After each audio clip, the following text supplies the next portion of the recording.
Just went live with the pre-show banner. We're now up on Twitch, YouTube.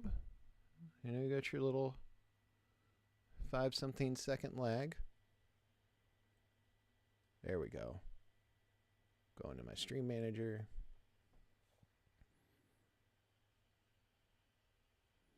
All right. The show is up.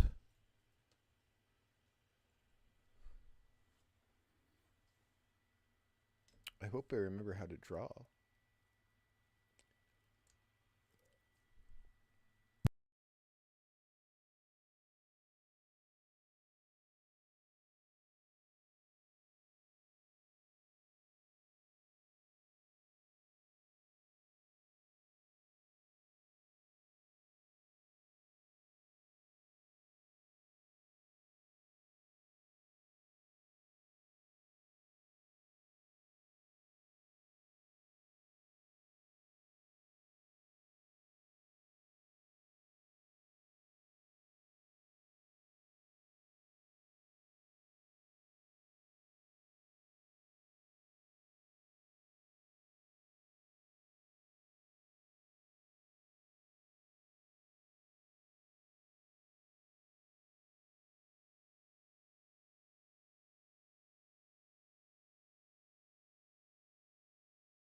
Howdy, hey, guys, gals, and non-bime pals. Nesties one and all, big and small, wherever you are. It's so good to see you all. I'm Sketch Williams. I am your host for this evening's Draw Along. Happy Tuesday, everyone. I am just realizing how silly this looks. Forgive me, everybody. Still trying to figure out a good audio setup after I think I finally figured out lighting. You know, all those years as a lighting technician, and it only took me 3 weeks to figure out how to aim 2 lights on a bounce board for a Twitch. How's everybody doing in the chat? What are we making for dinner tonight?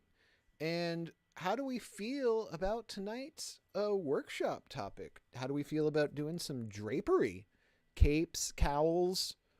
Anyone got to do some theatrical redesigns or renovations that they need help with? Do you need to know a difference between bunting, fullness, half fullness, no, zero fullness? Do we want to figure out like how to incorporate texture when we're thinking about drapery? I got so much practice drawing drapes this last, gosh, it feels like a month. We're only halfway through May, but we're a majority of the way through all of our May programming. Let's recap. We did, at the top of the month, we did Drawn to Power, our Rings of Power themed figure draw with 2 models over at Geeky Tees. What an awesome time we had there. Then, a couple days after that, we went straight into anime with Geeky Glamorous over in Sherman Oaks, having a great day making some paper dolls, doing some adult coloring book, voting for our favorite waifu, which, by the way, you can go to Geeky Glamorous right now and still celebrate anime with Mandy and keep Sailor Mars on the top of the bracket. I hope she's still there, but she was like well in advance when we were there a week ago. And then what else do we got? And then, how could I forget? Jazz and Draw. I don't know if you all have been to New Mobies yet since we've done our drop-in draw, which was actually right before Jazz and Draw. I felt like I've lived 4 months in 2 weeks. So we did our drop-in draw, just a casual hang outside Mobies in their speakeasy style setup in their back lot. And that was so much fun getting to meet so many folk. We had a birding group join us, talked about birds. So I actually drew a bird. I drew this bird right here. It's a little crow. And then I drew a stuffed squirrel that I brought for references.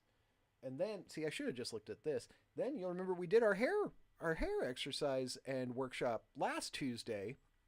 I got 2 pieces from there. And then I got this picture of Kavika, our model, from the Jazz and Draw from God of Wine. So I've like my sketchboard is already filling up, and I've got more events to come, including this live stream every Tuesday, which thank you everyone for helping us be here. Happy Tuesday, yay birds. Plenty of birds. I think we've got some gender birds in the chat, so hoot hoot and tweet tweet to all you. Then, gosh, it's all blending together. So recap again. Drawn to Power, Geeky Tees, Geeky Glamorous, anime, paper dolls. Then we did a live stream. Then we did a drop and draw. Then we just did Jazz and Draw this last Saturday. And then coming up, we've got this today. We got this tonight. Earlier today, I recorded the first episode of our new, yet to be launched, Nest of Friends podcast. Guess what the title is? I'll give you a minute. Don't worry. Don't mind me. I'm here having a great time. Take your guesses. I dare you. You know I love a pun. You know I love to make sure that it's fun and easy to remember. No takers? Nest of Friends presents Guest of Friends, a creative community building podcast. It is the place where you can hear from creatives just like you and creatives that you admire about their journey with community. The people they met along the way that influenced them, the people along the way that saw them, that perceived them, the people along the way that they dragged into their kooky little nonsensical career adventure life. We had a great conversation with Mark Andrews earlier today, director of the Pixar movie Brave, and co-producer to one of our favorite people here at Sketch by Sketch and Nest of Friends. That's right. He's the father of our dear friend Maeve Andrews, the one and only, the one who kindly gave me some time and energy to perfecting this Twitch, and also is now using their powers of nepotism for good to invite her family to chat with me about what we do and what they do and how they've done it. And it was so refreshing to chat with Mark today. And it's going to be really special. We're going to release the video podcast on our Substack, our first paid tier platform. So keep an eye out on your Substack for that announcement very soon. We're also going to have some bonus content from this podcast that I can't wait to share with you all. I'm actively working on that at the moment. It's going to be really cool. And then, gosh, that's just today. And then this week, Friday, 2 years in the making, we're finally bringing some Magic Girl transformation to the stage at Sketch by Sketch. That's right. Nest of Friends is finally able to bring to you our Sailor Moon themed figure draw. That's right. This Friday, we're going to be back at our favorite NoHo venue, Lawless Brewing Company. Get your tickets now. You can find the link here at the QR code. Takes you to the website, nestofriends.org. Go there, get your tickets, look at all of our programming that's coming up. We're also announcing new programming for next month coming up real soon. So if you thought Sailor Moon, just because we've been waiting 2 years to do it, if you thought that was our peak, you don't have any clue. Really, give yourself a chance if you haven't joined Sketch by Sketch before for a unique, one-of-a-kind figure drawing experience. This hair, bless her heart. I will say, one of the best compliments I ever got about hosting figure drawing was from a patron. It was a woman. I want to say it was a person. And their name was Beryl. I remember that because it stood out. Beryl, just like a barrel of hay. Not a barrel of hay. That's a bale of hay. Like a barrel of whiskey. That's a thing that's in a barrel. And Beryl said, this was their first time joining us. I don't believe it was Queen Beryl. No. But they told me, you put the life in life drawing.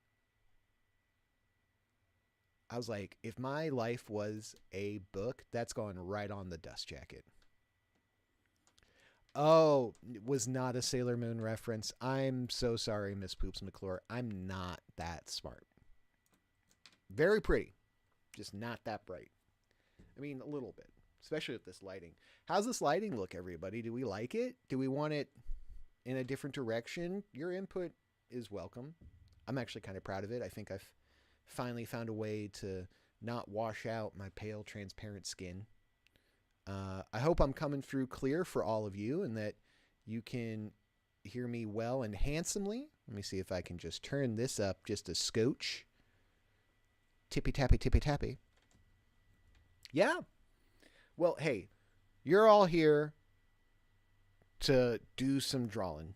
So I think it's time to maybe get into it a little early. Let's do some warm-up exercises. Then we'll start going over some of the sketches I had from this last couple of weeks that are going to really inform how we do some drape drawing. And then we're going to work on like maybe some character embellishment. I've got some unfinished sketches with drapery in them that I would love to build out with you. So if you want to watch me do that, or if you want me to do something original, throw your comments in the chat. That's what it's there for. But hey, why don't we why don't we just go ahead and get started? We'll do a warm up. Let me get my little drawing light. Ooh, magic. My drawing light set up.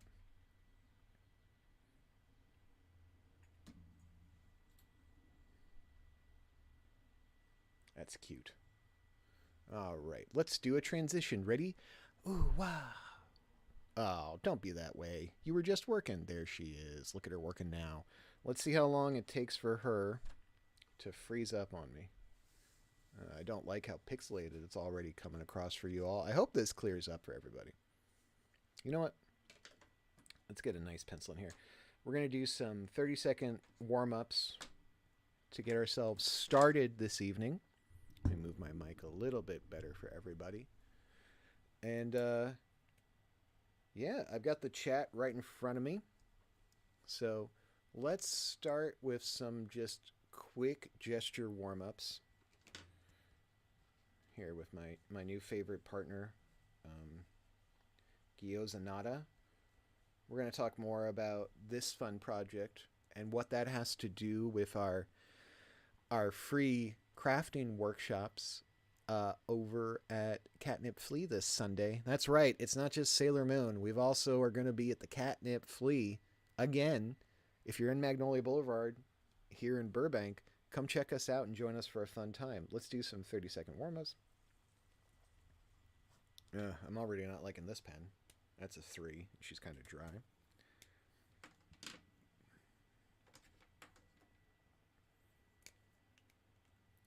Want to make sure you guys can all see what we're drawing tonight.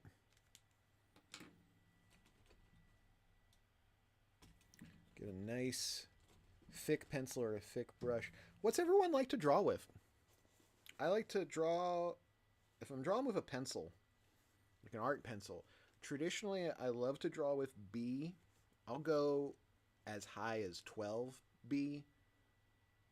I had a 12B, but unfortunately, someone broke into my car this year, and when they stole my purse, they stole all my go-to, like 2 or 3 of like my go-to, like my peak tools, and also a couple of my metal D20 sets. So, ugh, that was a roughie. It's been a year, dears. I hope you're all doing well so far in 2025, as much as we all can in this interesting reality that keeps manifesting day in and day out. But as dark and as low as even I can go, sometimes it can be hard to wake up. But once you get yourself moving forward, it can be real invigorating to kind of persevere throughout all of it. So don't worry about having a hard time. I understand what that feels like, and I know you're not alone. So, all right, let's try some of these tools. These might be darker. I wanted to do some pencil tonight. Here we go. This is a nice big jumbo 6B. Let's see if this reads. Oh, how can she not read? That's really nice. All right, I'm going to do some 30-second gestures to start myself off. I'm going to do a real quick fill. I'm going to do 3 sections of true lines, curved lines, and then some squiggles. I'm going to do like 30 seconds each. I'm going to try to see how much I can fill of each section. All right. I usually start from bottom left to right, so it's good to find some alternating patterns just to kind of see where your head is at. It's also good to pick different directions to start from and to stroke from. You can also try going back and forth and seeing what that does to your game. All right, now let's go into curved lines.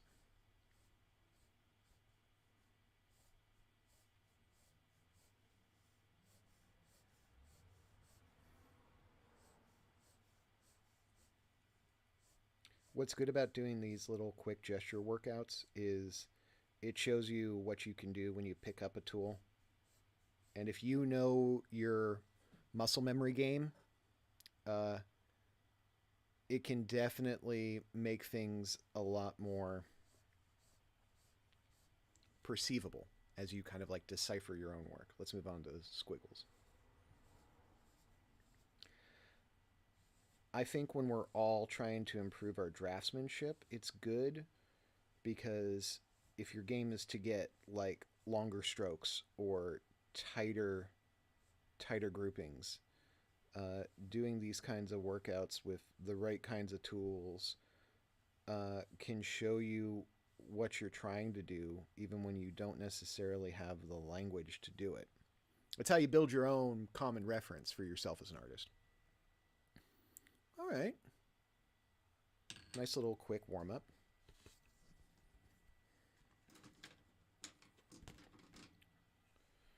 All right. But we're here to do drapes tonight. So let's talk about drapes for a little bit, and then we'll do a little bit of a workout about that.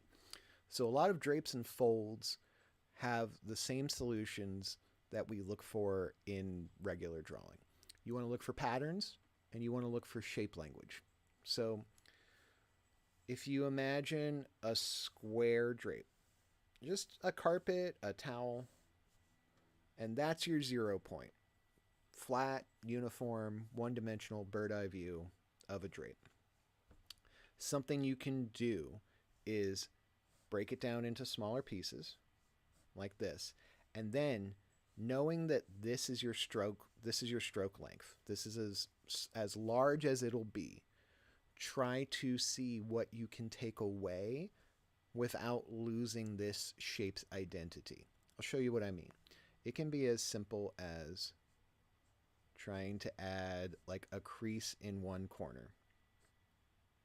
It can be as simple as moving that crease around from corner to corner. You could try even creasing 2 corners. See what that does for you. You could try folding it over. Is this all starting to come together a little bit?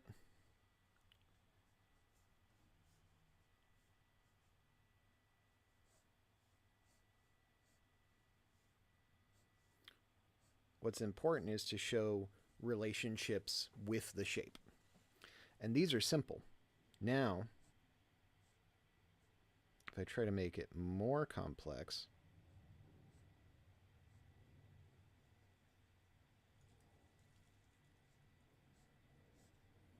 okay, we're getting somewhere. So this is just a great way for you to like use sculpting language. And also remember how to incorporate your curved lines to make it more organic. Basically, we're taking a piece of paper in our mind, and we're kind of seeing how far we can fold it over. And then with fabric, you are battling between softness and hardness, and then thickness, and then almost using nothing to determine like values. So when you're thinking of line weight, it's really good to think about the whole size of it. So if I think of this part coming down and folding over in this direction, I'm going to keep this corner anchored, but then I'm going to think about what it must take to keep this similar shape language. And then also show how soft it is when it makes that directional change. I'll make this a little bit darker for everybody so they can see what I'm trying to get at. I hope that comes through. This is just a small exploration or exercise. This is a way you can ideate before you dig in. We're also going to look at some references in a minute from the past week to see some examples of like how capes have fallen onto subjects. But start with a simple shape. This could have been a circle. This could have been a triangle. A square is pretty rudimentary because you know there's 4 corners. You can also take something as simple as like a kerchief, which is a beautiful way to play with fabrics and folds. And then you can literally hold this and mock this up and make your own reference and play with all the folds and angles it goes with. This one might be a tad complicated for the printing, so if you got even a paper towel, you can go grab one of those. If you got a hand towel in your bathroom that's clean, go grab one of those. Play with like the thickness and the fuzziness of it. If you are struggling to differentiate between fabrics, or if there's a particular fabric that you want, like say a tulle or a silk that tends to be more soft and like dewdroppy in its folds, that's something excellent to grab. If you like something that's like heavy and like weathered, like a cape, you can get something as simple as like, a hoodie and drape that over a chair. But yeah.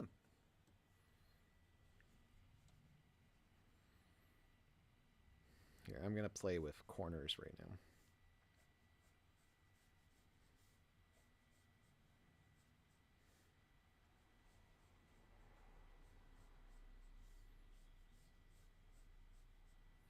So I don't know if you can see what I'm doing here with this little coffee bean shape, but I'm actually trying to fold both corners into each other.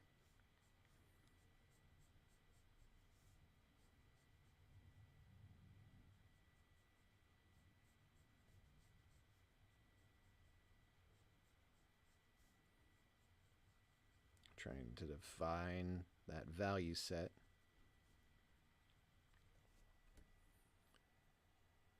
So just taking a simple square and trying to like imagine how to fold its corners over can be really hard if you haven't done it before. So I do recommend getting a paper towel, getting a napkin, and literally just sit there and do like 3 or 4 like 1 to 2 minute sketches on literally each bit. Just see how quickly you can fold over a corner, fold over 2 corners, maybe make some kind of like makeshift origami. If you've ever done origami, this is an excellent way to exercise because the stiffness of each sculpture you make in origami against the softness of the paper edge is a great way to get really kind of like training wheeled into fabrics.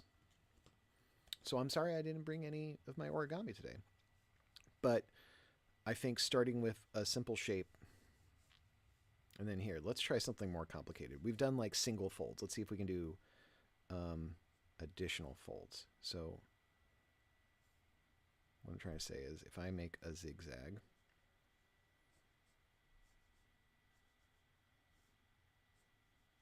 can I make this paper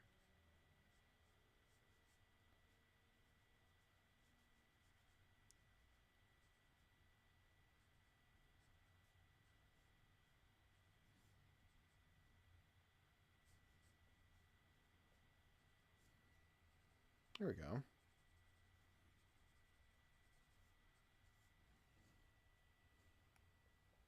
You're not going to be perfect. You shouldn't be. You're an artist.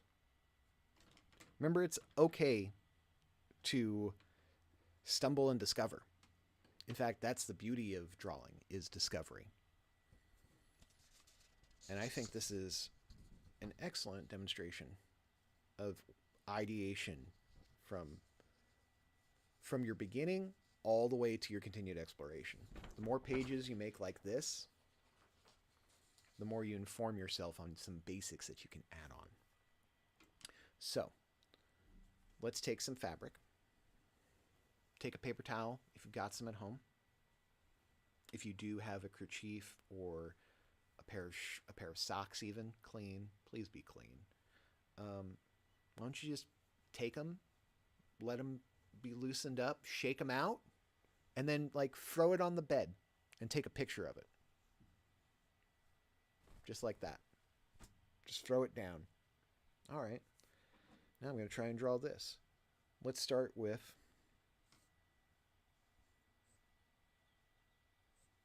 what I'm doing is I'm looking at the directions of each folds as I'm catching them.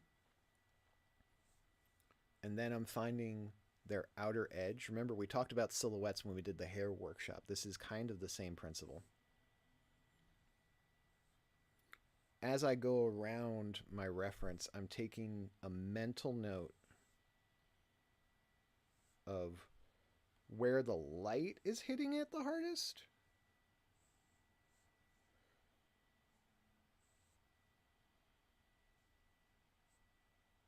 And also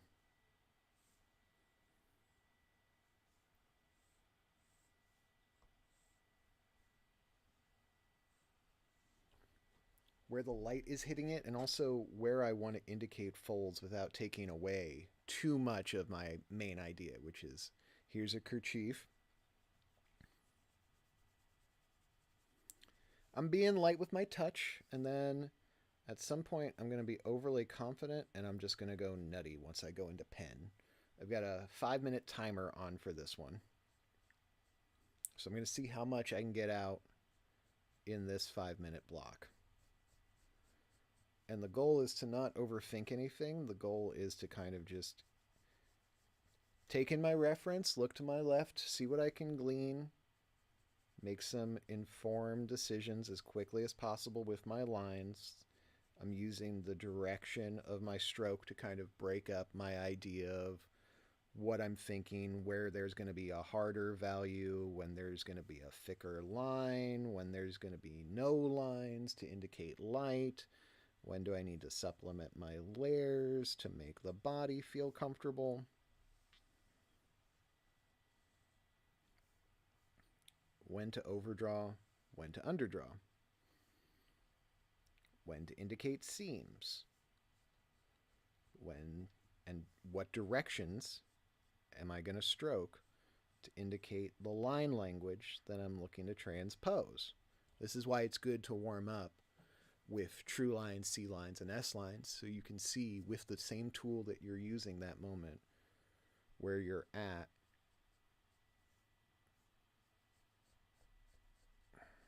I'm definitely glad I started with that right now. All right, there's my minute. And hey, how about that? Not too bad. I'll go over it with ink. Just kind of give everybody a little extra boost. And the ink actually might help a lot of what I was trying to do. If you like to draw like a comic book artist, doing your own inking is so important. I think teaches you about where you're stiff, teaches you about when you apply too much pressure, shows you when you need to be quick, shows you when you need to slow down. You want to get fast and messy? Do that when you do your pencil gestures. Be fast and messy with ink. Just don't be mad at yourself if things surprise you.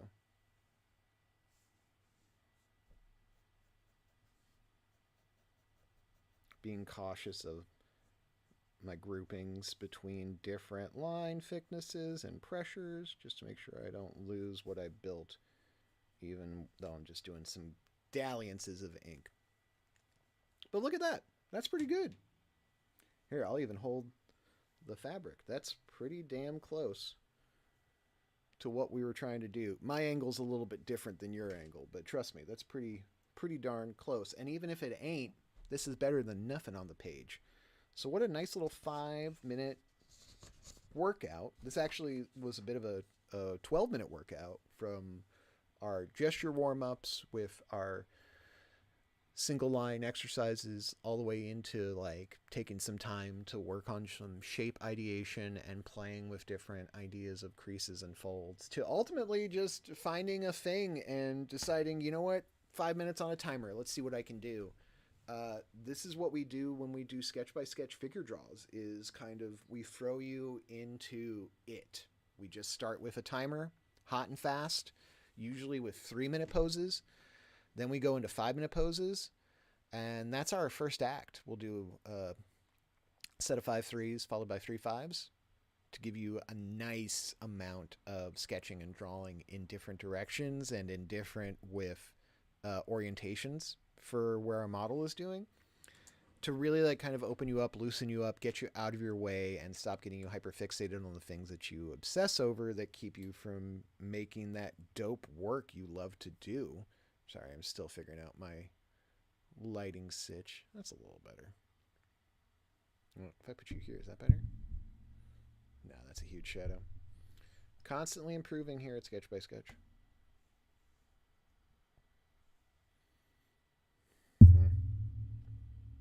So yeah. So we're going to take a break for a second. Gosh, we're only 30 minutes in already. We're going to do a lot of drawing tonight.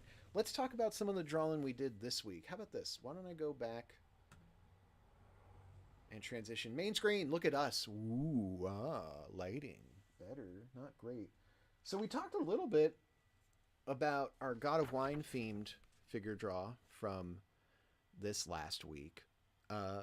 This, ironically, this was the last pose of the evening when Kavika had hardly anything on, but he started the evening with a lovely Grecian-inspired purple royal-looking drape for because he knew the assignment, and he delivered exceptionally. But I've also got a collection of different drapery sketches that I've done since we did our Partners in Chaos sketch by sketch. So in here, we've got Partners in Chaos. We've got our Court of Pencil and Paper from our ACOTAR themed figure draw as well. And we've got some Kavikas from this last Jazz and Draw, as well as Rain, as well as Drawn to Power. And there's even some stuff from last time when we did hair. We'd mentioned our interview of a vampire themed when we were doing our hair exercises. So we're going to go over these real quick again in some regard. Let's go back to that camera transition. Woo, black screen and fix. Look at her. Let's go out a little bit. Oh, look at that microphone. So fancy. Welcome to the table, everybody. So if you'll remember, we had a lovely time with Tori and Nico as our Jester and our Ford. Because these are excellent cosplayers, they have excellent quality material. So the leather, the tool, the Evafoam armor gives you so much line work to play with. As far as texture, as far as weight, as far as like character and design, it can seem so much. And then you have to add in horns and tusks and hairstyles. There was so much texture to play with for these. It can feel overwhelming. But even here, this is like a 15-minute pose. And look, hosting can be distracting. So I'll admit, when I'm standing up on that stage, I could probably draw more for 15 minutes. But I'm managing a playlist. I'm looking after all of you guys, gals, and non-bind pals. And, you know, I'm grateful I get any line drawing done. So even for 15 minutes, this is pretty good because I've got all my iconography defined out. Take a look a little bit closer if you can. You can see here, we've got the definitions of the armor of their swords, the book, the horns, the hair. You can also, even in this loose bit, get a sense of the layers and how they're stacked, especially on Jester's cowl for her chest, how that differentiates between the cowl that's underneath her chest, because she's got that wind-breaking, like, dust Borello, and then she's got, like, a coat, and then she's got her actual skirt and dress underneath here. So for this night, we had so much. I spent a lot of time doing more character, as you can tell, just because I only had so many minutes. This was the first 5 minute that night. You can only have so many minutes to capture what you're looking for, but if you're hyper fixated on design and attire, come to our figure draws when we have like a big cosplay theme. Our Sailor Moon one, you know there's going to be costume changes. There's going to be folds and fabric and hair for days. So if you've done our two workshops, including this one, you'll be more than prepared for whatever our model brings to us for Sailor Moon. Here's a great one. I hope you can make this out. Gosh, that's so thin on the camera, but at least it's coming through clear. Another fine example of like how to break in the different weights for the different lines. We've got like these like curt scalloped lines that all pinch into like this heavier cowl on Ford. And then with Jester, you've got this nice breakaway between these different horizontal shifts between like where the cinch is in her waist and how it breaks out into her skirt, the flowiness of her sleeve versus her wind-breaking cowl, and then her hair. And again, these are 5 minute sketches, and we're just getting some quick wispy lines in to define this stuff. Here's another fun example. This is Aaron.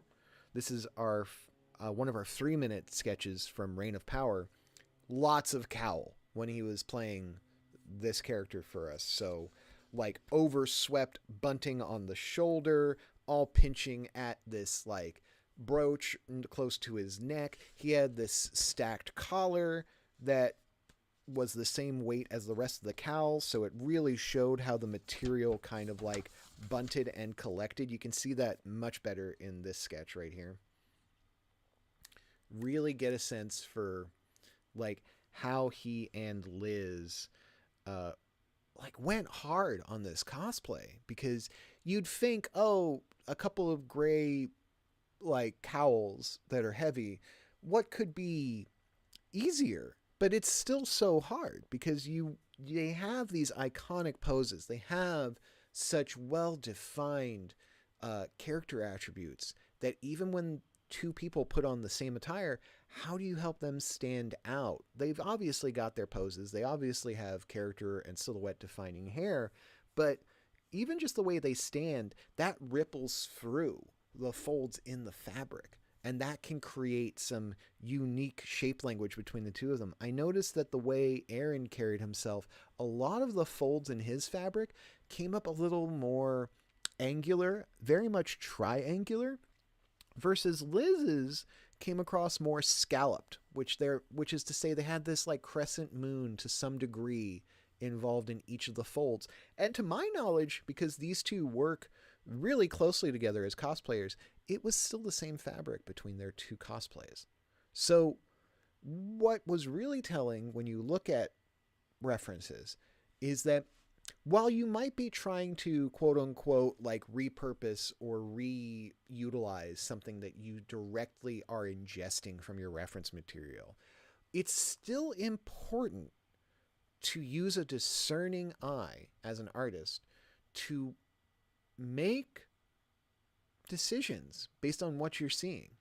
So even if you don't know the material, even if you don't know the characters in this show, like I did, because I didn't read these books, and I didn't watch the show, I learned everything about those characters from this IP from these two in this figure drawing. I don't know how much of it is true, but as a storyteller, I'm not looking for truth. I'm looking for what's interesting. So and interesting can be true. So for me to not have that frame of reference front loaded, and I'm trying to actively discern what I'm seeing, to see even how the fabric folds differently when the same fabric is worn by two different people in almost nigh identical outfits, that can be a smart way to design a character. In fact, it is the smartest way, because you're taking something small and you're trying to make it iconic. So, regardless of how the fabric tended to move, since this is 5-minute number 1, so this is not our first set, this is our second set, I'm already learning how to differentiate these two as many ways as possible with as few lines necessary and as quickly as I can without sacrificing my momentum and letting my hypercriticalness like seep in and derail any of that progress. We can see that kind of evolved more here. This is 5-minute number 3. I don't know how well you can see it, but this is actually both characters facing each other, and I'm staring squarely at Aaron's back, and I'm making some pretty key discernments here. One, this is like the first time I'm seeing the back of his shoulder and the back of his costume actually underneath his cowl. So I'm making a decision here with this line to show that part of the cowl folded over. I can kind of tell how I'm scalloping the lines and how I'm folding it over. This is the underside of the cowl. I'm deciding. And then here, I'm using this line weight and this break around to show where his arm is bending behind the drape. I'll probably take away some of this line on top and bottom to carve out to make that idea a little bit clearer. And then you can see here where I've got these groups of S lines for how the collar and the cowl bunted around his neck before I get to some like even softer S lines to define his hair And if you look next to him, you can see this grouping of lines around the edge. That's Liz. So she's probably got like an eighth of the amount of line work that he has, and he's not even nearly complete. But this is a 5-minute sketch that I was able to slap down by just taking in the reference and making some quick decisions before throwing down those lines, knowing that I could come back to it later with my reference to refine it and improve it. Here we go. Here's another example of sketch never has enough time, but tries to do as much as he can. Oh no, this is actually a 3-minute. This is 3-minute number 3. So again, really, really basic line work here. And I'm deciding, as gendered as it may be, to give Liz these softer scalloped lines, and I'm giving Aaron these angular lines. And I just talked about this in an earlier sketch, and I can't tell you how conscious I was when I was making those decisions, but it did come across in my line work, which I'm really proud of. Here's a more thorough breakdown of Liz this is pose number 2 of our 3 minutes. This is literally the second pose of the entire night. And I had to get to figure out who this character was in this pose. How am I going to draw their hair for the rest of the night? How am I going to break that apart between the cowl lines? How am I going to have the weight of their stance really set, even though most of them is probably going to be masked by the cowl and the cape that they're wearing? Aaron and Liz did such a great job. They always do such a great job for us. Make sure to follow them on Instagram. You can find all that information at Sketch by Sketch or Nest of Friends. This is 3-minute number 1. Oh boy, am I so stiff here. If you don't feel stiff on your first warm-up sketch at anything, even if you have been drawing all day, I'm impressed by you. Take care of your wrist and be kind to yourself. And here we are, 5-minute number 3. So this is our whole first act. You just saw the first picture from the first act. This is the last picture from the first act. And you can start to see where my comfortability is becoming with how I'm utilizing my squiggle lines to show the folds at the bottom of the drape, how I'm keeping that angular language for Aaron, not just in how I'm drawing out his cape, but also how I'm making his stance more angular. And then with Liz, I've got all this length in her hair, and then I've got all the swoops in the cowl. So finding a way to keep these two things kind of in a common relationship without getting too lost in one or the other. I'm actually really proud of this, this number 3-5. All right, now we're getting into 10-minute number 1 from Drawn to Power. So we just ended from that last pose into this pose. Here, let me get this out of here. You don't need these anymore.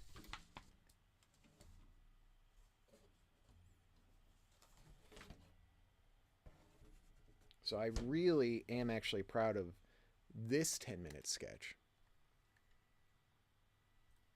Only because, I mean, look at how good a job they did. Right there. But also, let's take some of this in for a minute. We've got a lot going on. One, we're getting more props with the archery. We got this parchment here. So now we're really playing with curved lines and squiggle lines to get this going. You can see I'm starting to add in value breakdowns. Now, it's really easy to get granular as an artist, to get hyperfixated, to make sure the eyeball is perfect, to make sure that the cape is perfect before you move on. But when we're storytellers, no one's really paying attention to how perfectly you drew that eyeball. If they're looking at a sketch, they're looking for a meaning. They're looking for a story. They're looking for a purpose. So as you're drawing out things, always imagine drawing out more and as much as possible, especially when you know you've got only so much time. This is a 10 minutes, so I knew I had more time to take in information about these two characters. And again, still hosting, but I made real conscious efforts to draw out their pose and their stance, and then taking in those language rules that I decided, those shape language rules that I decided from that first act. I tried to see where I could exaggerate and extrapolate the best parts from those character defining moments, but also keep it grounded. Not all of Aaron's folds need to be angular. But if I can keep the edges of some of those folds sharper than Liz's, that same mindset of making iconographic like line details and making decisions on where it works and how to use it and how to change it each time to show it how it works. That's how you can be a smart illustrator without having to draw every single grain or speck or blade of grass in a drawing. It takes time to figure out in the master, but remember, when you label your timed poses, you know exactly what that time means. I had a lovely conversation with Mark today over labor hours for storyboard artists versus technicians. Things you didn't think artists would be thinking about, but matters when you do professional illustration or make art professionally. Your hours are billable because studios lose money when they pay people to do things that take time. They're spending that money. They don't lose it. Don't get me wrong. That was a poor choice. Let's take it back. Rolling it back. Studios spend money on people to do this work, drawing lines. Your line mileage matters. Knowing when to make a stroke, which direction, what pressure to apply, all of that is labor. These pencils, a standard American number 2 pencil, has about 45 miles of graphite in it. This is fuel. This is tangible, measurable fuel right here. You are expending it when you go on the page. And you all know what happens when you get real close to the page and super fixated on this one corner that comes out so detailed and so perfect. And that's all you care about because you're the only person who's paying attention to all that. But if you take your time, if you can move around, if you can like follow the energy from each stroke, if you can build out the value language that you put into a drawing, even as far away as we did this, top of the month? This was 2 weeks ago. And again, I just told you this feels like 4 months ago. But I can remember what I was thinking because I've had these conversations about my line language, my shape language with myself. So the more I do that kind of work each time I do these kinds of drawings, whether it's for a workshop or whether it's for a figure drawing night or class, the more I can come back to this later and really build out all the things that I already laid down. Does all that make sense? I hope that helps you, everybody. We're already almost at our first hour. And I think you're ready to get into some real drawing. I did want to end with this 25-minute pose that the duo from Reign of Power gave us. I think this is an excellent example of what you can do if given enough time to do a lot more based on how you create that language. And then add in layers of value, breaking up the darkness of the cowl, adding in some quick pen to accentuate the silhouettes, the character divining like strokes and shapes. And I can come back to this and I could fully render this out, revise it, refine it, paint it, rig it up for animation if I even wanted to. I mean, look, I got a heck more to review, but I think that's more than enough time. So let's talk. Oh, here's a good one. I got to show you guys this one. Look at this good one of Aaron. Right? Still kept the lines rounded, but still sharp. From what I could discern about this character is he was sharp. Not like in that roguey, like kind of like conniving way or cunning, but like perceptive and observant, informed. Like He may not know what's going on, but he knows there's something going on. Am I right about that? Tell me if you watch the show. Tell me if I got the character right or wrong. I think Aaron did a great job regardless. And you can't take that away from me, so don't even try. Gosh, actually, this is a really good one too. And then we'll stop. This is 5-minute number 2. So first act, halfway through the second set, and you can already see simple lines, just slapping them down.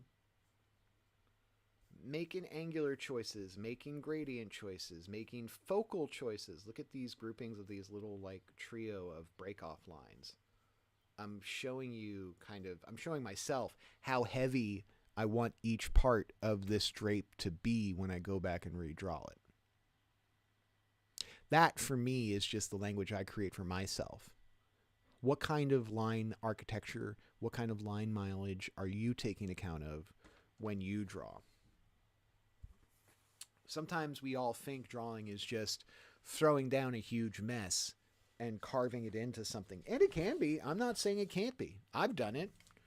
But that can also be like a really frustrating way to draw, especially if that's how you draw all the time. It can leave a great deal of uncertainty. And we don't want that. We don't want uncertainty as storytellers. We want to be certain. We want to be certain what we're looking for. We want to be certain what we're trying to accomplish. Even if we don't know how we want the story to play out entirely, you may have an idea of like the players involved, where it's setting, the emotion you're trying to invoke. But, you know, the more specific you get as a storyteller, as an artist, as an actor, as a musician, as a technician, as a carpenter, as a lighting designer, as an audio guy or gal or non-bind pal, the more specific you get with your craft, the better it will be. And when I say specific, I'm not saying detailed. I'm not saying realistic. I'm not saying special. Specific, for all of our neurodivergent nesties out there, is the thing that fascinates you. How do you make that fascinating? How do you make that something that pulls someone into the page? Is it the subjects you draw? Is it the way you draw those subjects? Is it the compositions that you pull out piece after piece? Is it the way that these things seem to live when I look at them? And how do you come to that? Now, Kavika has modeled for us before. Kavika is an excellent figure to draw in a lot of ways. One, he's very handsome. In the face and the rest of the base, he's got that going for him. He knows that. He's also an exceptionally lovely human being. So if you needed more reasons to like a guy, trust me, there's plenty with Kavika. But he also is exceptionally talented when it comes to understanding the assignment because he's also an actor. So if you say, hey, you're going to figure model for this theme, and he comes to us and is like, what if it was like Dionysus themed? He's finding something that inspired him when we said jazz and draw. And he's like, well, what if we did God of Wine? And we're like, that's great. Give us what you can with that. Brought this beautiful, lush, like Grecian purple toga to wear, did his hair, like had his hair like nice and loose, put in like this little gold, like Caesar leaf in there, had some props, had some grapes, and knew how to drape over himself. So we've got some like nice, like thick folds with these like scalloped, like almost piercing spears that help group up and show a lot of really like thick detail in that fabric. And so we're going to expand on some of this with a little bit more of these drapery workouts. So now that I've got my references, which are here in the form of Kavika, can you tell I've gotten really good at managing multiple clipboards in my career here with Sketch by Sketch? Things you never knew you would get good at hosting figure draws. Couldn't be more happier for it.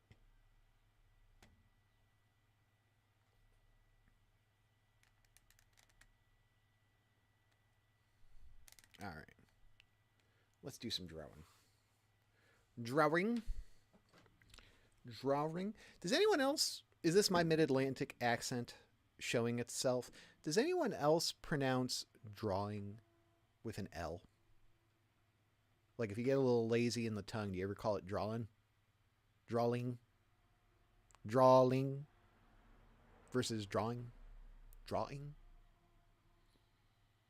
Let that break your brain. Alrighty. So, let's first define a subject. Let's just give ourselves a figure in a pose.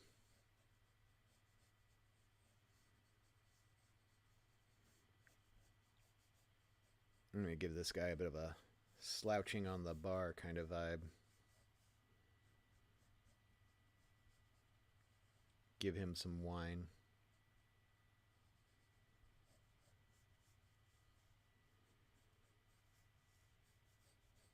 Maybe have this fella show some leg. Why? Because he's a saucy little bitch.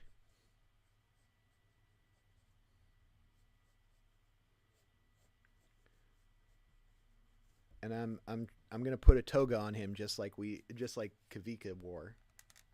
So Kavika's drawings will become my reference for this piece.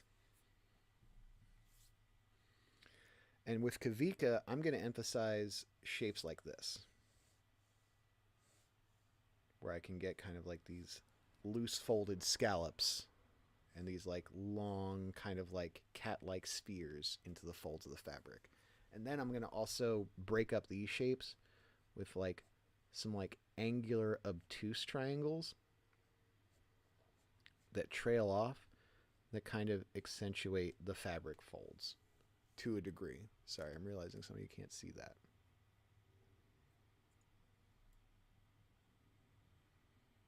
I hope that comes through, everybody.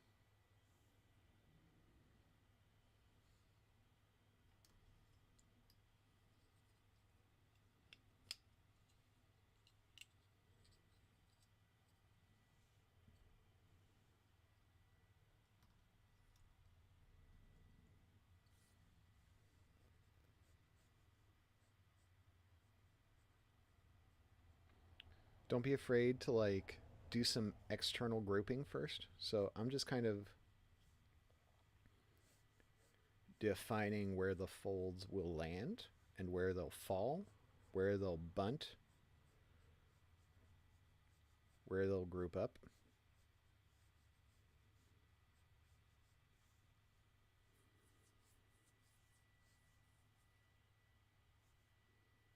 He had a belt on, and that belt is where he would tuck it. So I'm emphasizing the edges of the folds by just doing some soft angles.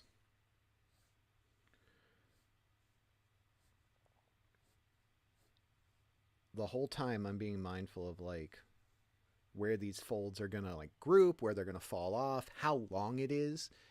I'm not like having a whole measurement in my head about this drape, but as I'm ideating the lines and I'm overdrawing what I want, I'm also trying to be conscious a little bit of how much fabric should do.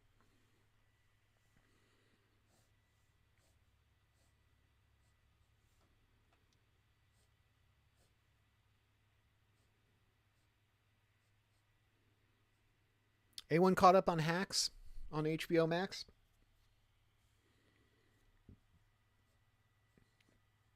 Boomers and millennials, am I right? But fuck, can Jean Smart fucking deliver?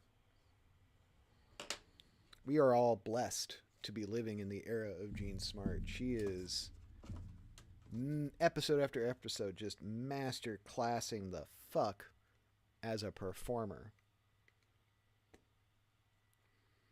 It's so beautiful to watch people be given permission to do what they do so fucking well.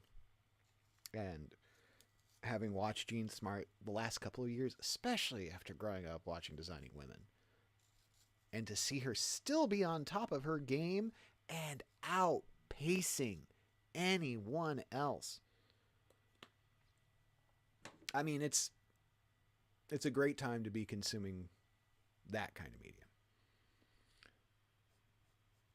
All right, now let's go back. Let's look at our drape and let's make some decisions about how it's going to fall and rise here.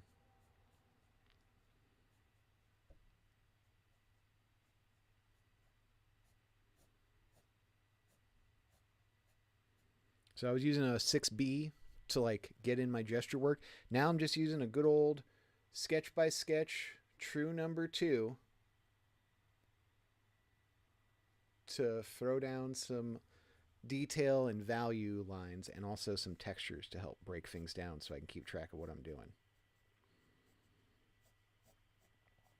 I do have a 20-minute timer on, so I'm going to try to not get too lost in my sauce. We're not even caught up. Yeah, no, we got some catching up to do for hacks over here at Narnia Nest West.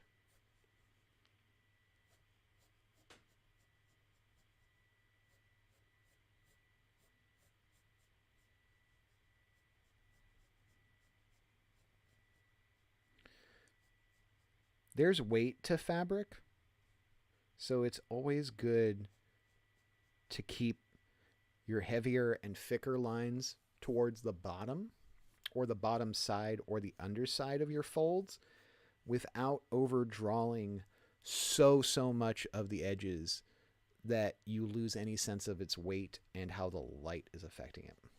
This is where our friend the eraser comes back in, and I need to remind everyone to stop believing in the programming of public schooling and to stop giving away your power whenever you use your eraser. So many people get caught up in perfectionism mentality that as soon as the eraser flips around on their pencil, there's this subconscious mnemonic thought process of, ah, oh, shit, I made a mistake, and all of the trauma and baggage that comes with that.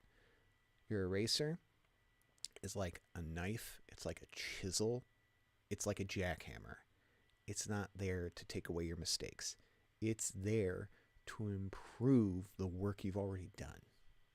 Overdrawing, overshading, deducting value. A light touch with an eraser can do so much than an angry, frustrated, tight wrist, manic scraping of the page. At no point when you're drawing, ever, should you feel carpal tunnel. Ever. I said it. Now, look, sometimes we draw all day for work, bust out 100 storyboards because we're maniacs. Learned that about Mark Andrews today. But even then, to do 100 storyboards in a day, you got to be able to draw as healthy as you can. Throwing tension into your wrist, into your fingers, that's how you get carpal tunnel. And the best way to reduce that is to stop having an emotional reaction every time you use your tools. Don't let your wrist get stiff. Don't let the angle you're drawing at bind you up. You move around. Keep yourself loose. Try not to project your current emotional status, and look, this is as much for me as it is anybody else, into what you're drawing. Another good thing to be mindful of, and I'm seeing this in my work right now, is to not be too uniform with your grouping. Even though that's kind of coming up in the reference I'm looking at off screen, I can change up what I'm seeing to make it work for me.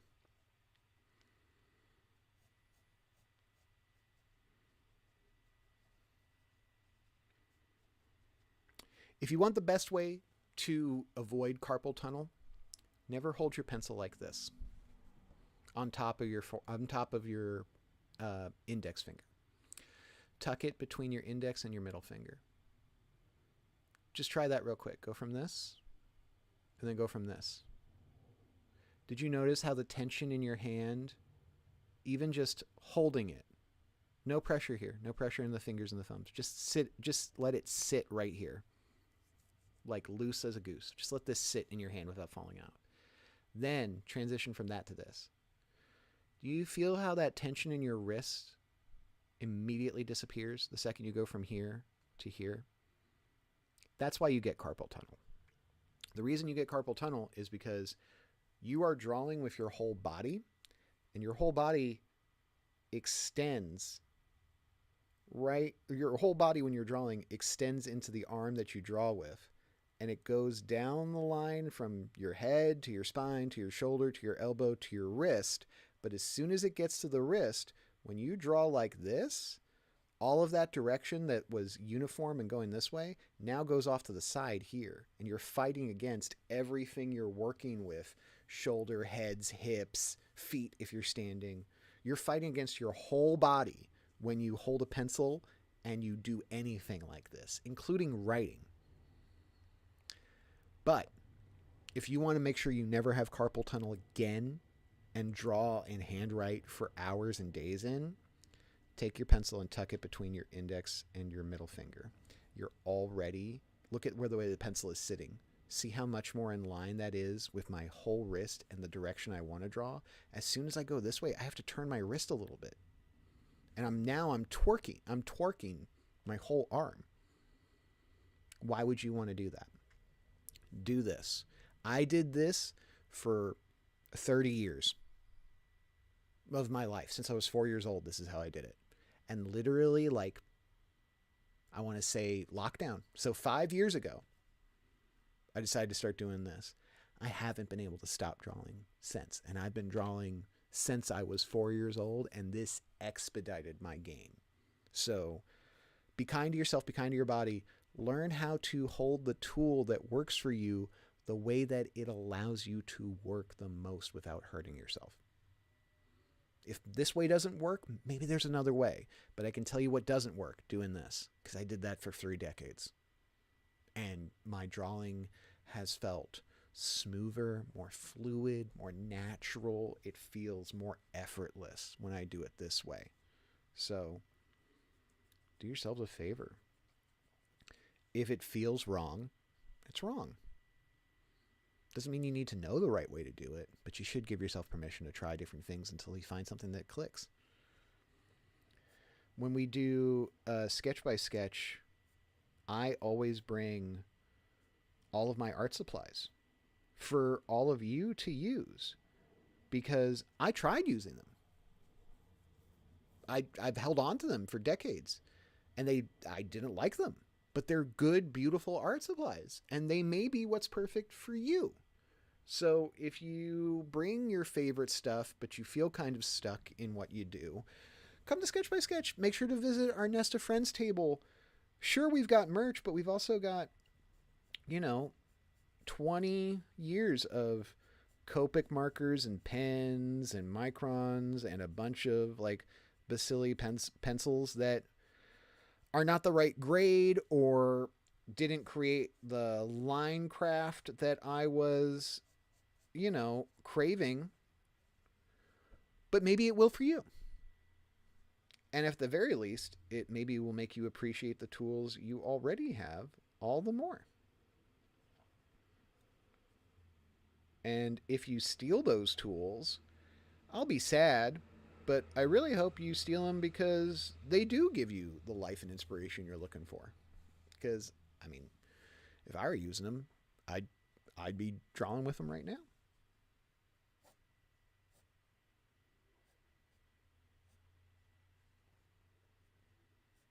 So as I'm making some of these lines, I'm mindful of where my folds and my fabric should crease. Because a toga is just a long strip of fabric.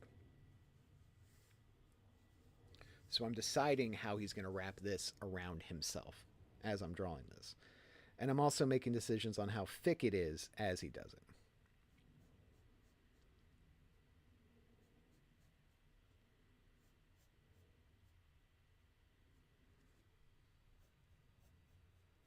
Oh, he's a naughty boy. Just gonna draw him playing with his little toga overflow, because he's already here. Let's give him Let's give him a larger goblet.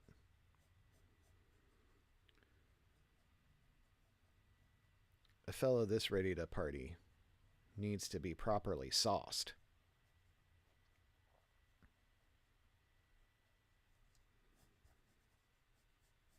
How are we doing on time? 7:20. Okay. Still got plenty of fabric we can draw with this fella. Anybody in the chat got a fabric question? Fabric desire? Fabric hope? What are we making for dinner tonight? Let me know in that chat.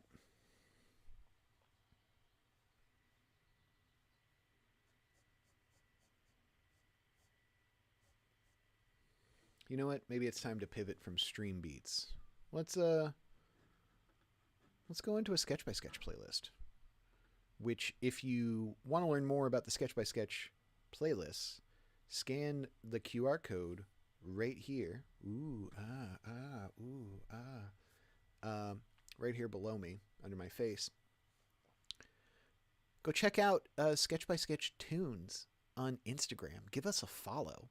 If we get 1,000 followers, why did I say on Instagram? On Spotify. If we get 1,000 followers on Spotify, wouldn't that be something? We're already up to 2,000 on Instagram. Just need 50 here on Twitch. Look, I want those numbers to be higher. I want you to help me make those numbers higher. This is the way we do it. I spent 2 years with my producing partner. Boy, does Jen Martina do a lot of work. I can't talk about that enough. But I spent a lot of time building up that community with her and all of her hard effort into making sure that you knew what we were doing when we were doing it. And I'm so grateful. But I'm ready for us to really launch off this year and go big. Because there ain't no going home. What should we do? Let's see here. We did Partners in Crime last time. You know what? We were just talking about A Court of Pencil and Paper. Let's relive that.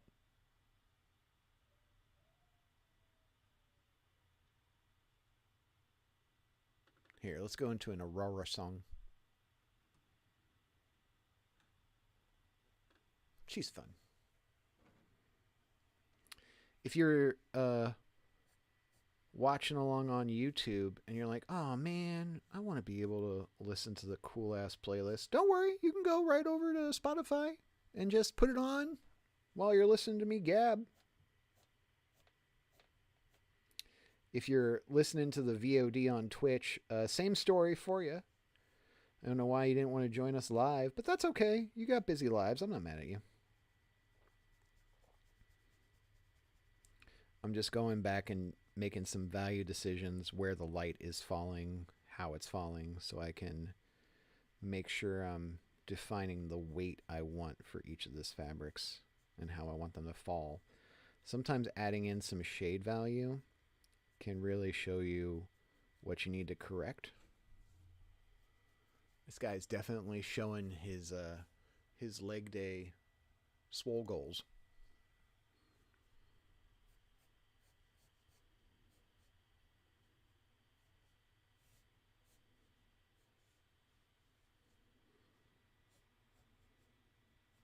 Make sure to draw that beefy knee.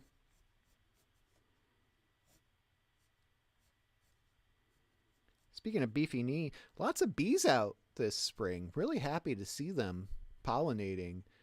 We just put out a bee drinking station, which is really easy to make if you got one of those glass, if you got any of those glass ornate pebbles lying around.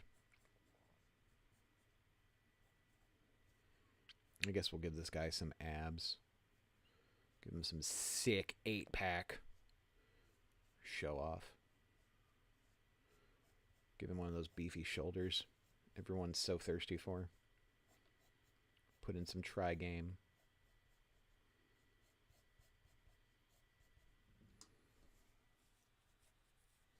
He's got no face, but he doesn't need a face. He's just a hot body, right? That's what our culture has taught us.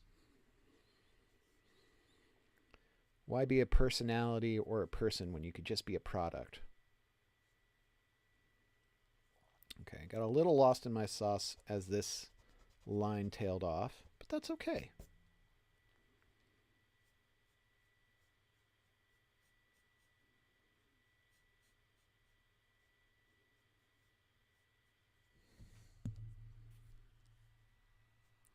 The nice thing about fabric that's kind of forgiving, like hair, is if you lean into some of your S curves and your S and your C lines, you can kind of show yourself how to fake transitions and folds that roll over.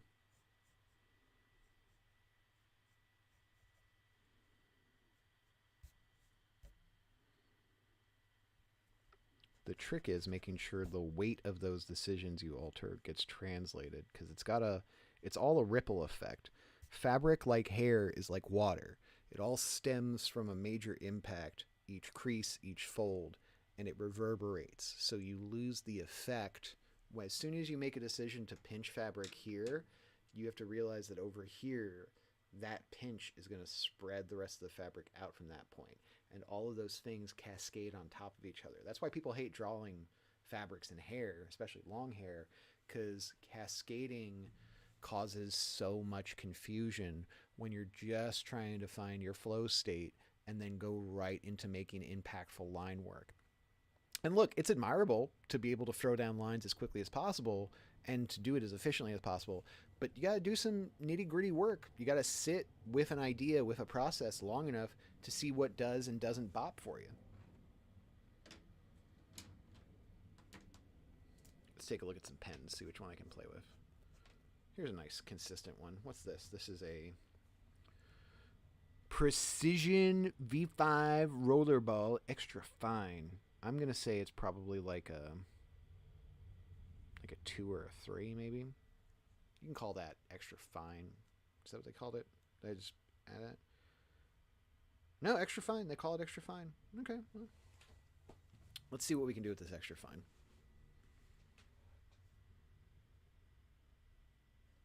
Okay. It's got a light grays that I can stack, so that's nice.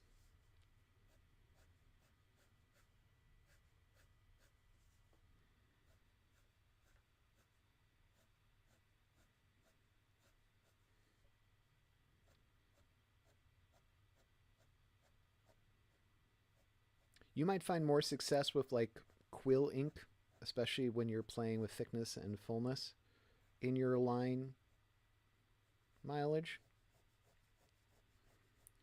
And blame this on my years of being a carpenter. I'm more of a carver.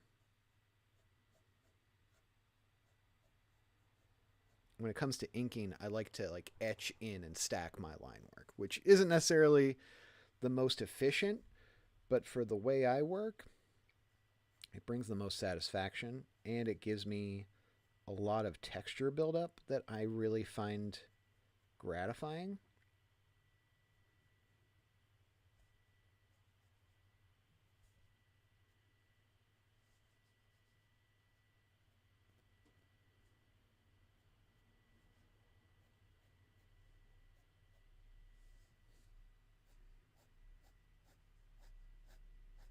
Who's this? Is this Flo? Flo in the machine? Glad to see she's here.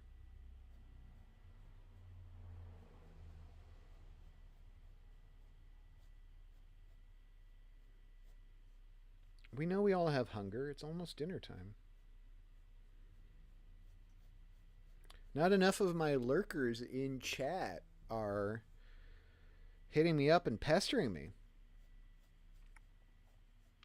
I haven't even gotten botted yet today. Maybe that's because my Siri bot is doing her job. Thanks again to our friend Maeve for helping me set up all my Twitch tools.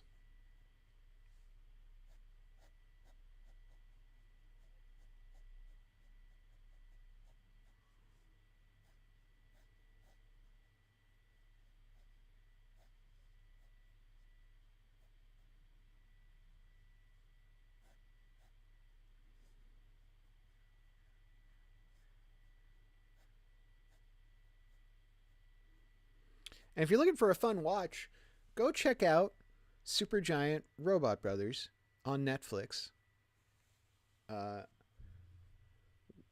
Created with Mark Andrews. Really cool infusion of performance capture and animation.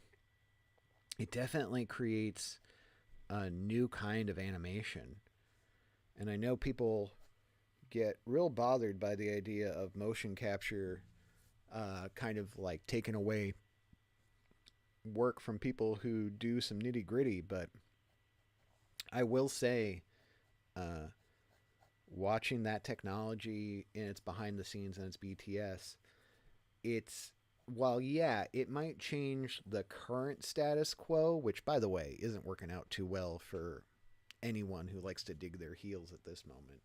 Uh, what is exciting is if that technology really takes off and becomes prevalent, while it might in the short investment take away some of those bigger bloated jobs, I think what's exciting is the streamlining that it can afford smaller creative production teams, especially as this technology continues to improve.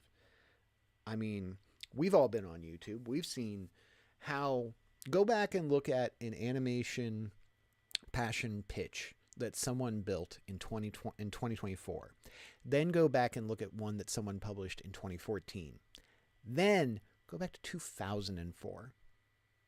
Look at how much even one person can do all by themselves with enough time and passion.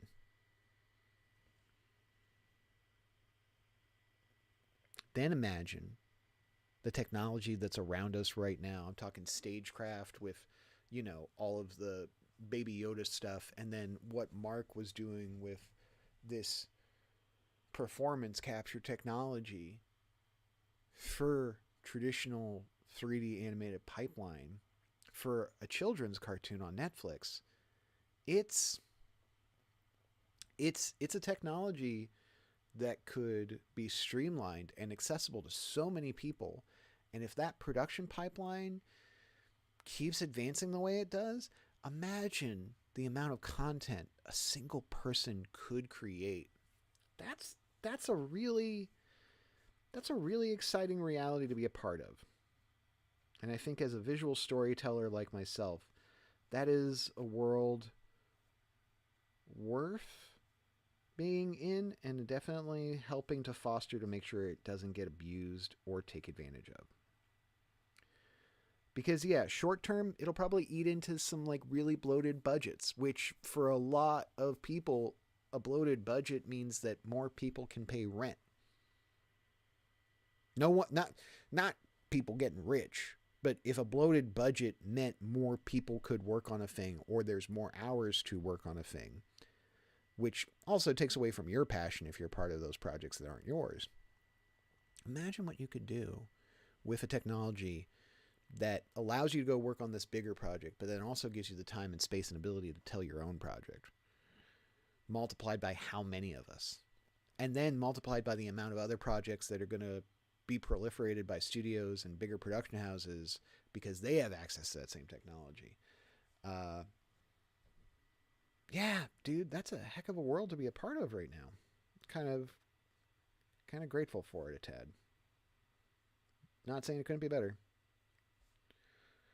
Lord Black Phillip knows it could be better.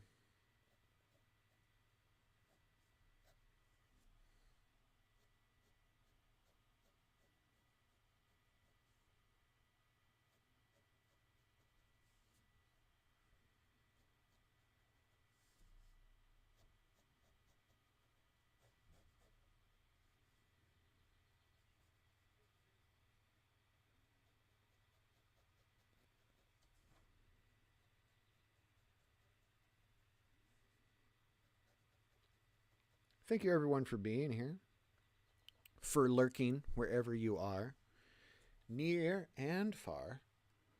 I hope you're having a swell Tuesday. Tuesday Doosday, as we say.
Just going through and carving out some shade value.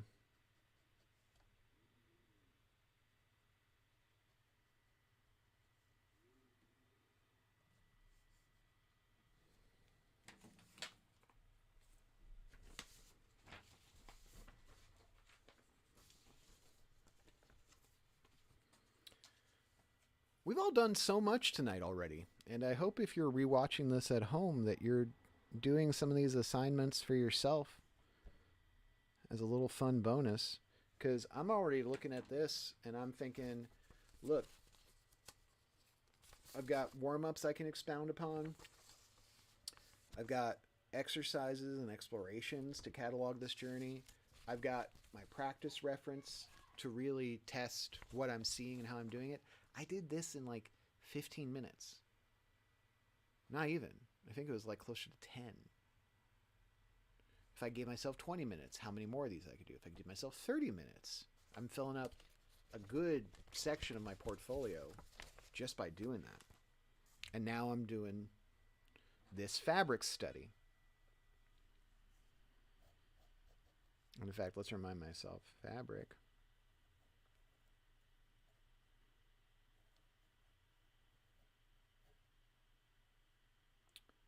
And then what's today's date? G. Wally Willikers, the 13th. Remember, always, always date your work. Don't forget to sign.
Probably helps if I zoom this out just a scotch.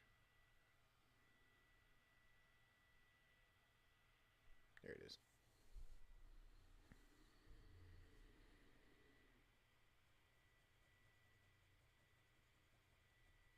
Look at that. Already breaking my own rule. I felt it the second I put it in the wrong position.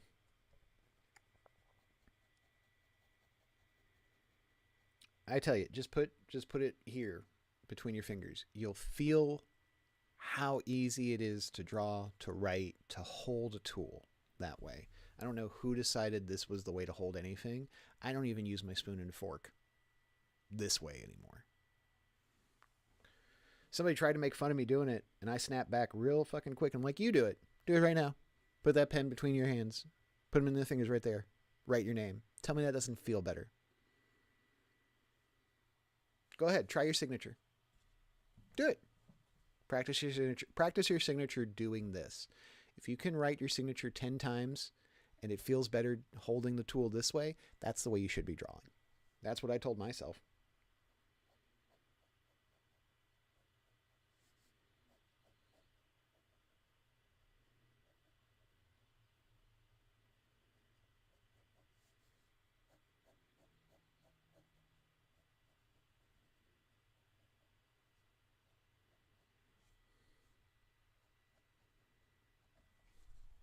Getting a little orchestral here for our last 30.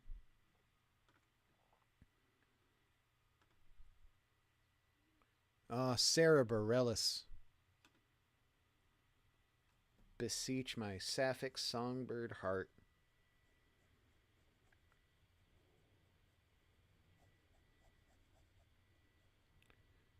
Is Girls 5 ever still on?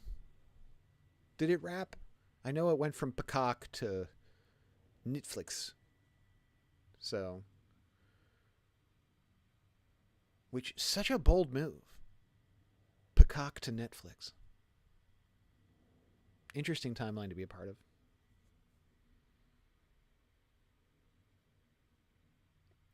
Well, you know, it might be quiet in the chat, but I'm full in my heart. So, can't say I'm mad about that.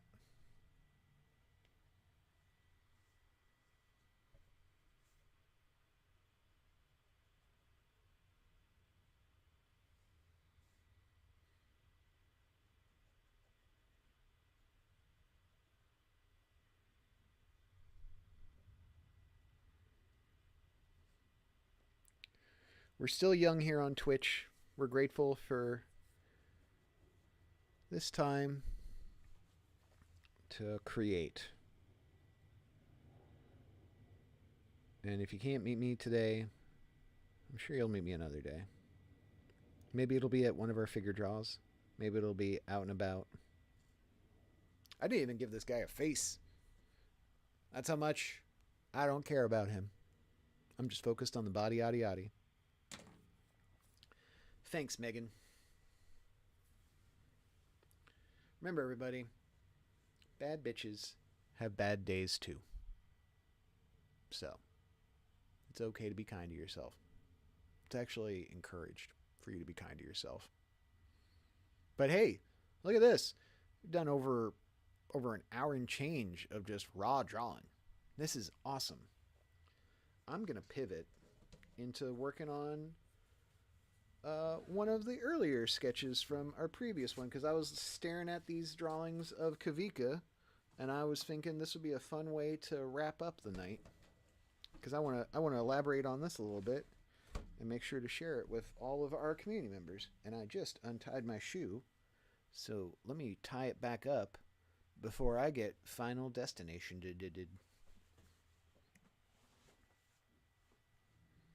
Yeah, good luck making sense of my random made-up words. Subtitles.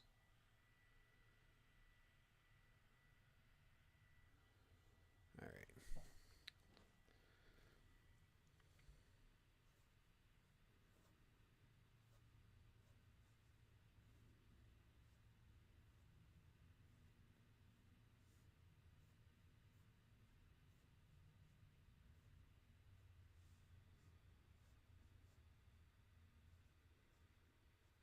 Well, if any of my lurkers are still there and you want to say anything before we end tonight's figure draw, let me know.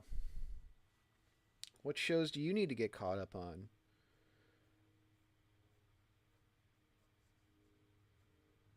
I'll admit sometimes I don't want to get caught up on a show because I don't want it to end. That's how I felt about Pose. Such a good show. I couldn't finish it. One, it wrecked me. Every episode wrecked me.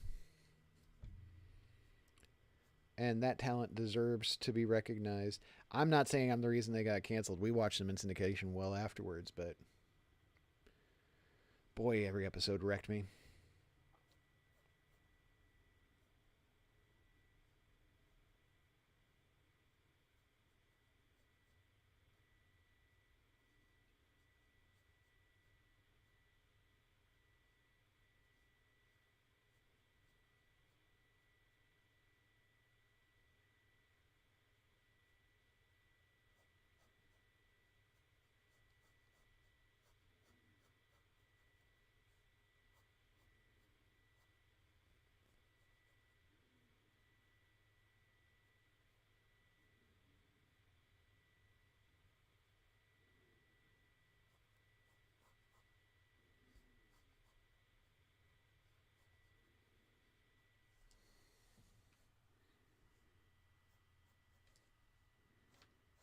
Got a real long bicep here. That's okay.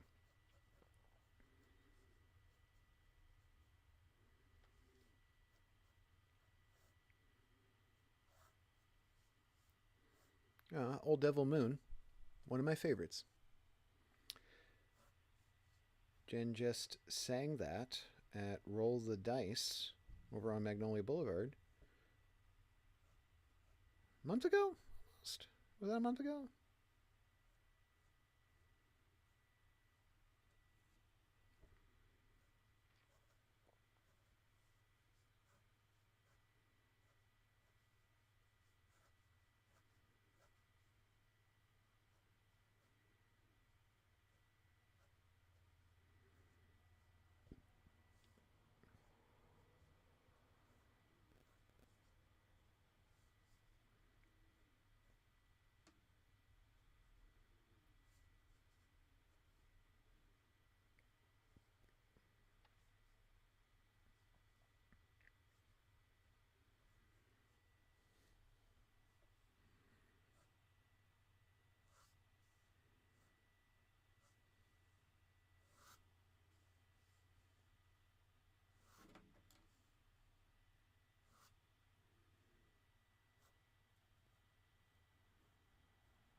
Hope you're all enjoying the playlist.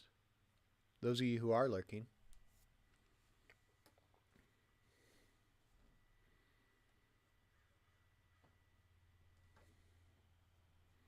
Thanks for letting me work on this Kavika sketch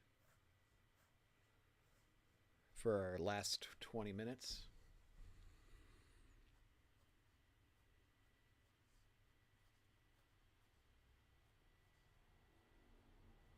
There was a lot going on. He had beautiful curly haired locks, a wonderful lush drape, some excellent prop management. And boy, did he pack the chest hair too. So, without overdoing that, but trying to honor the example he gave us, that's what led me to this. I'm going to swap to another roller.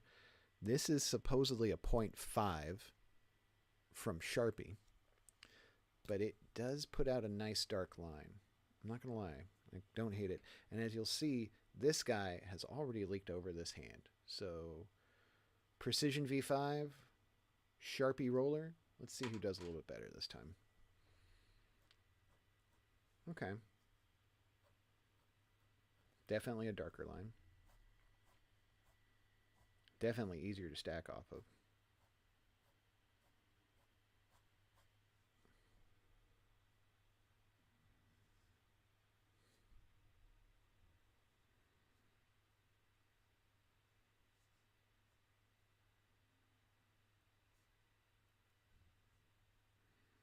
Oh, yeah. You know, sometimes I wish there was like a 0.4.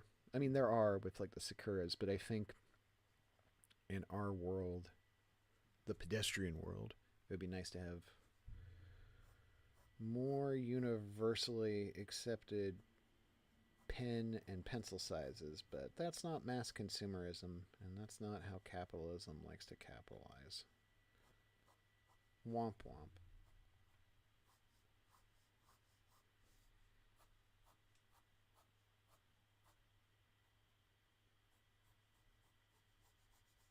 How about Mythic Quest? Anyone out there watching Mythic Quest?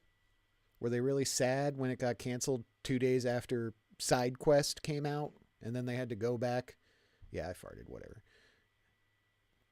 And then they had to go back. Oh, thanks, Siribot, for blocking that person.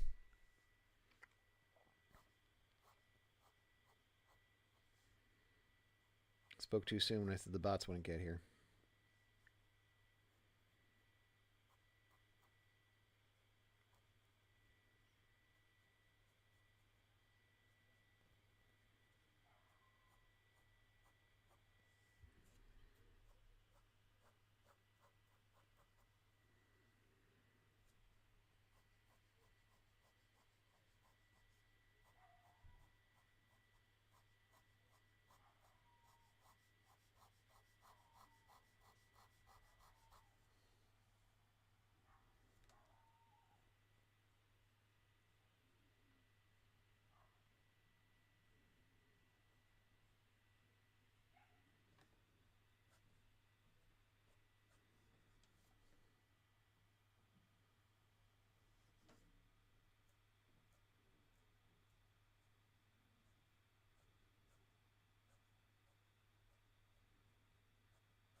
We got 15 minutes left here, everybody.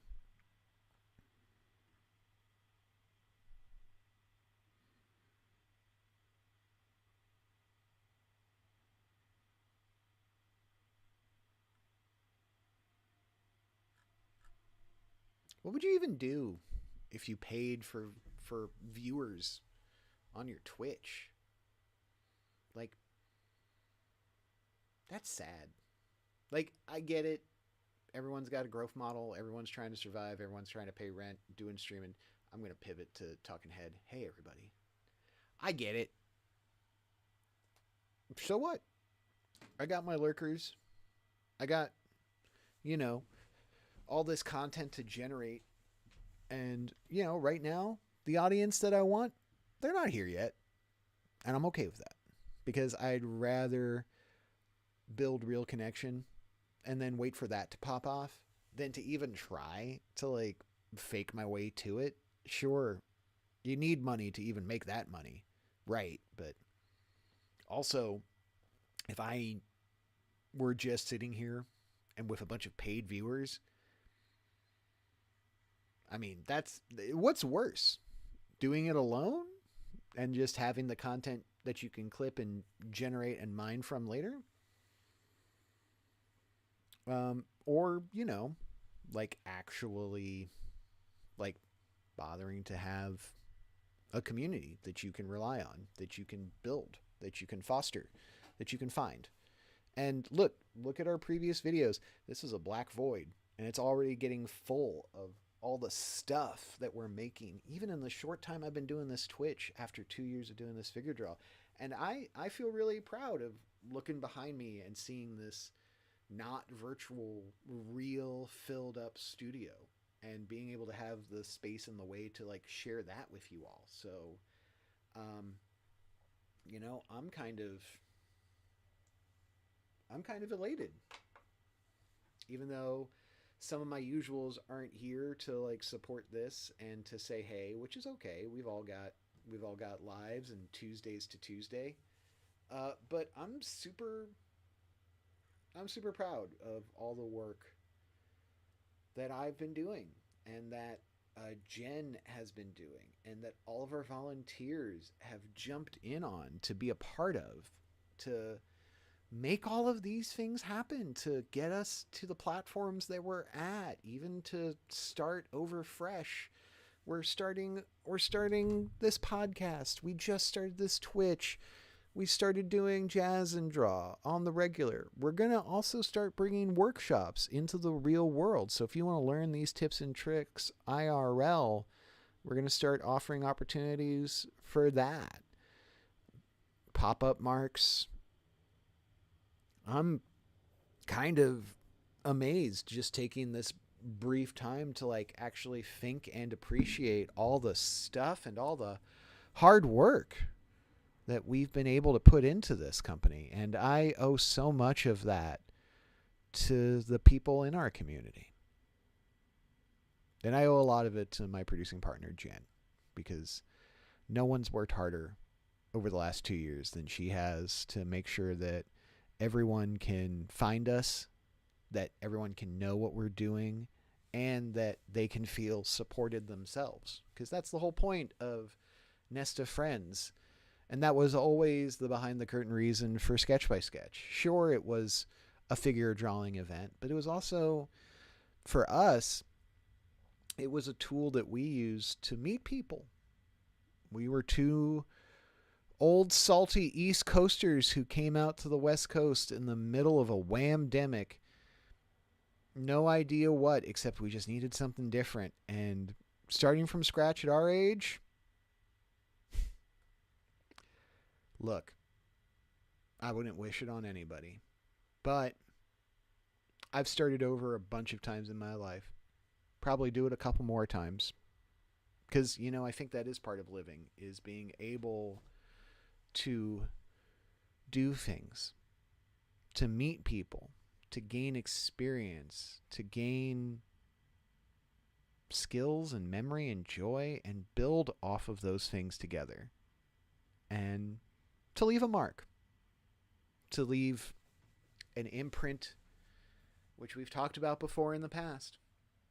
And, this week's imprint is this stream and the VOD and the sketches and the explorations I got to document here with you all, to hopefully show you how accessible this is. A clipboard, printer paper, a number 2 pencil, a roller pen. Okay, I brought out a Micron and like one Facili pencil, but this is all stuff you can do. You can go to your junk drawer. You can find a highlighter and a big pen and do the same thing. You can do this with a Sharpie on the side of a piece of plywood. Drawing is important to your health. If you cut yourself off from it, you're cutting off a part of yourself. You know how to draw. You may not be good at it, but you know how to do it. You see the thing, whether it's outside your head or inside your head. It's either over there or it's in here. But you see the thing, and you want other people to see it. So how do you make that happen? Draw it. Who cares how it turns out? Maybe it's not what was up here. Maybe it's something better. You won't know until you give yourself the permission to let it out. Just like music, just like dance.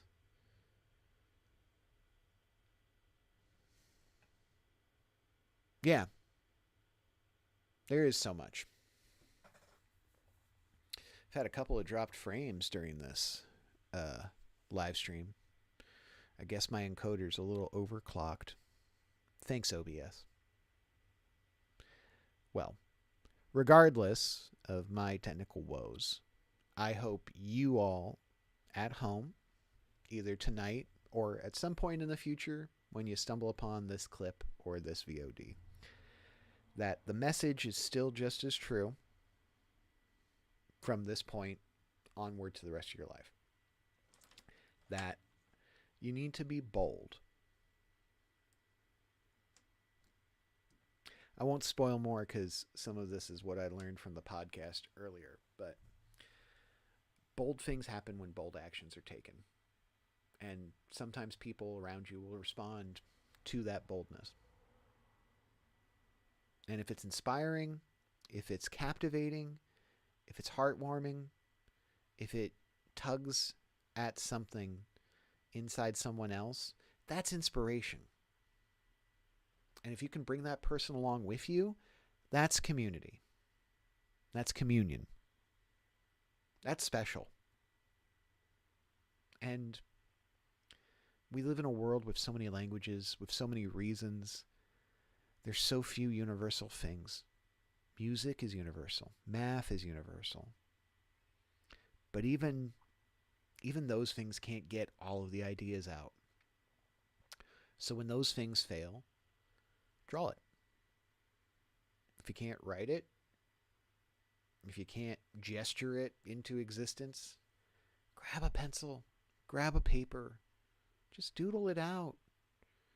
Show your partner why you think that vanity is better in this corner than that corner. Because you know if you put it over here, you're going to stub your toe every night when you go to get a drink of midnight water. Show your boss the trajectory of your job performance with an infograph. Because they're not going to look at the spreadsheet. They're not going to read the email. I'm sorry. They'll see the subject. They'll see who it's from. Their eyes will glaze over before they even click open. But if you could give them the image they needed to understand without them going through the labor of going word by word to drop off each step along the way, that can do so much for you. One image can define a whole career, especially in a portfolio. And it may not be that really ornate portrait you spent so much time on. It might be something as simple as, look at this fabric study. Look at this fabric study he drew. HomeDog knew how to fold, how to put value, how to put weight and line mileage into something so complex, but do it with so few lines because my mind could fill in the rest of that blank. And that guy knew how to do that. So many artists in this town and in the world have gotten life-changing opportunities, whether it was a job that paid what they needed or meeting the right person at the right time to set their career off on the path it needed to be for the rest of their life, because they made something and they shared it. Didn't matter if it was something plastered on the side of a billboard. In order to get that billboard gig, they had to meet the right person. They had to have the right portfolio. They had to have the right idea. And they had to be able to communicate it. And the more you draw, the more you can communicate without words. So think about it that way.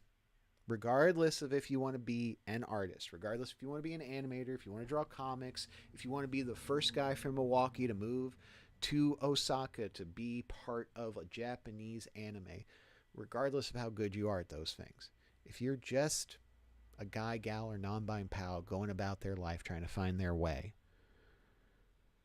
and you don't really care for cartoons or animation or design or theory or anything, if you don't care about art, you still draw. If you tell yourself you can't draw, you are lying. You can draw. You've always known how. Give yourself the permission to do more. And do it your way. In the best way possible to get across your message, to get across your passion, to get it out of your heart and to put it into someone else's. You can draw. It's one of the few talents we all have because it is a form of communication. Before you could walk, before you could talk, before you could dance, before you could sing, before you could act, before you could write, you were drawing. And if you don't believe me, come back next Tuesday for our live webcomic draw along. Watch me draw some Dungeons and Dragons squirrels. That's right, we're going to work on D&D's Nuts, a 5e squirrel adventure told panel by panel, featuring my favorite cast of characters, Tipsy and Tootie, the Barbarian and Rogue Squirrel Sisterhood. If this sounds silly after everything I said, that's because it is. And I hope you'll join me next week as we do some fun drawing where you get to watch me draw something silly and joyful that brings me life. And hopefully that'll have a lot of impact on your night. So make sure to follow us at Nest of Friends on Instagram. Make sure to grab this QR code. Visit nestoffriends.org. Get your tickets to all of our upcoming events. We've got some upcoming announcements for next month's shows that I know you don't want to miss. And yeah, thank you all for being here, guys, gals, non-binary pals, nesties, one and all, big and small, wherever you are. I have been Sketch Williams. Your producer this evening has been Jennifer Martina. I am eternally grateful for all of you who were here, who are here, lurking in the back. Definitely grateful for SiriBot for doing the mod job and keeping out all of these people from trying to get me on Trivia Bullfight, JKC, whatever. I'm not buying your stream bots. I'd rather be here with you. So, thank you, everyone. I've been Sketch Williams. I'm eternally grateful. I look forward to being here next week with you all. Keep your eyes out for that podcast coming out next month, Guest of Friends. It is a good name, and I can't wait for you all to hear the conversation I had with Mark and to find out what he asked me to do after the podcast. More on that in the future. We've got some other exciting guests coming up. We've got some awesome programming coming up you don't want to miss, including our Sailor Moon themed figure draw at Lawless Brewing Company this Friday. Get your tickets right now. Go to this QR code. Get them ticks. We got 6 vendors that night ready to send you home with goodies galore. Our model is going to turn out some looks, and you're going to be at the best microbrew in NoHo, sipping on some liquid courage. What more could you ask for? All right. That's been our time. I'm still eternally grateful. I hope you all take care and kindness with you, for you, and share it wherever you go. See you next time, guys, gals, and non-buying pals. Toodaloo. More ooh than toodle.